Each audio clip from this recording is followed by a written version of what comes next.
A CTV News investigation is examining the number of speeding tickets issued to police officers and what happens when they're caught. CTV's John Woodward has more on that story.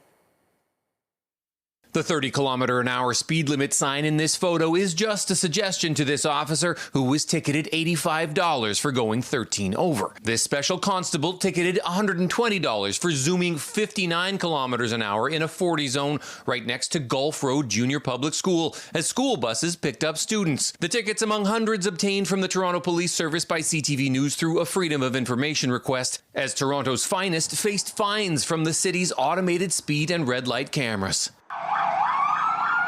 Police are allowed to speed in emergencies. What might have happened on Lawrence Avenue as this cruiser follows an ambulance through a red light, or when this car got a $634 ticket for going 92 in a 50 zone. But there aren't a lot of parking emergencies. This parking enforcement car was ticketed $227.50 for going 65 in a 40 zone on Renforth Drive. Tickets show the same vehicle was dinged 2 days later. City data also obtained by CTV News shows some patterns. 1,038 automated speeding tickets were written to police vehicles in Toronto over a 26-month period, or about 5 tickets every 4 days. In that time period, they got 164 red light tickets as well. According to the data, the most number of speeding tickets at any spot, 55, were issued at Beverly Street and Darcy Street, a few blocks west of 52 Division. The largest number of tickets issued for running red lights was 23 at Warden Avenue and Ellesmere Road. The tickets to police vehicles just a fraction of the hundreds of thousands of tickets the machines issue each year. But road safety at the TPS is not just a theoretical issue. The SIU are investigating after a cyclist was struck and seriously injured by a Toronto police cruiser earlier this month. Police said the cruiser was responding to a call. The thought of police officers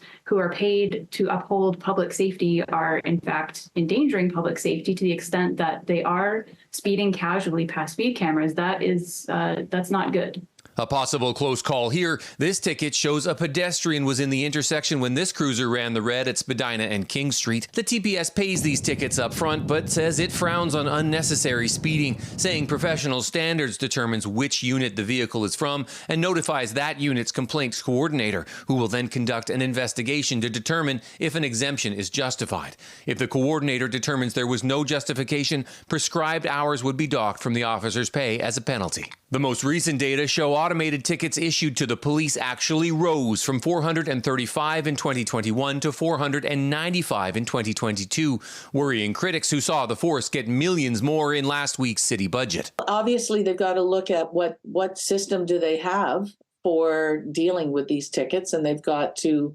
change it. But they say these machines offer more accountability than when it was only the police writing these tickets. John Woodward, CTV News.